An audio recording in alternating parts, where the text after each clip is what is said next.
Dad sat up, leaned over, and vomited all over the floor. It's a well-known fact you can never trust an unfamiliar apothecary to deliver a reliable dose of poison. Mom simultaneously realized two things. Dad was alive, and he was tossing his lasagna all over the place. In a frenzy of joy and fellowship, she brought up whatever meager foods were in her stomach. An argument could be made that she was retching because vomiting is contagious, or it could be said I was announcing myself to the world. Because 9 months later, I made my appearance into the Montague household. Did you follow all that? I know. But honest to God, strip away the melodrama, and that's what happened. You might think, why is a girl of Rosie's youth so sarcastic about love and passion? Let me tell you a couple of things. 1. When you have true love and wild passion and broken-hearted tragedy stuffed up your nose every day of your life by your mother's family, your father's grandmother, your parents who constantly fight and reconcile and proclaim and monologue and fall into bed and have sex so loudly they keep the whole compound awake, love and passion lose a little bit of their gilding. In fact, the whole topic is positively off-putting. Also, I have 6 younger siblings, and someone with a little sense needs to care for them. And who else in this madly romantic family is there but me? 2. Actually, I'm not young. My parents have been trying to marry me off to some nobleman or another since I was 13 years old. As a proper daughter must do, I curtsy and thank them. Then I go to work finding these gentlemen wives who they immediately fall in love with and adore forever. I pride myself on my ability to match the aristocrats of Verona with their soulmates, while saving myself from the travesty of love and passion and all that creaking of the mattress ropes and moaning and scratching and, you know.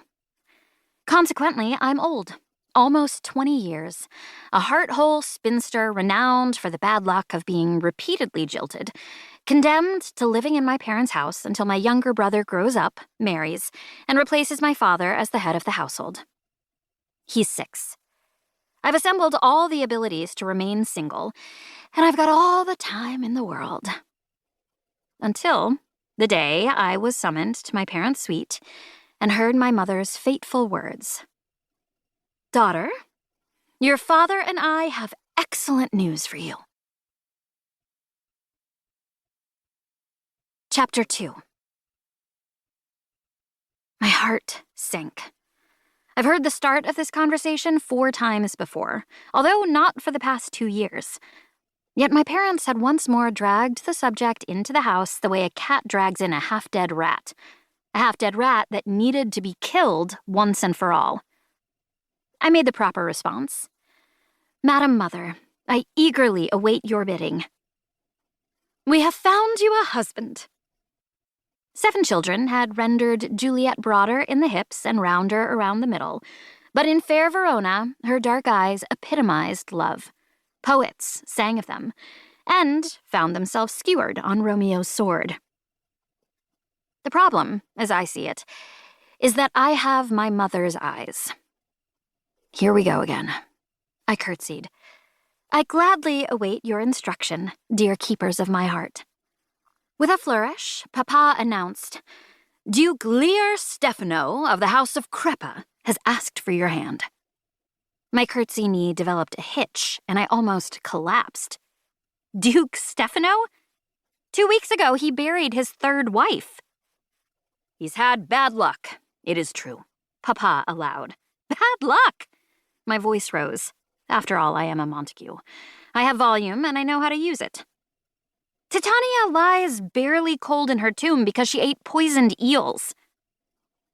They weren't poisoned. She trusted the wrong fishmonger and ate unwisely.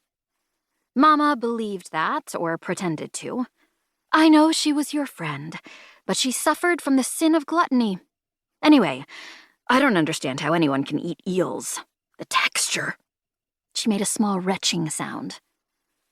I always thought Titania was a bit of a she-wolf, Papa said thoughtfully. She almost lived here for years. I reminded him, her parents are, I know her parents. Fabian.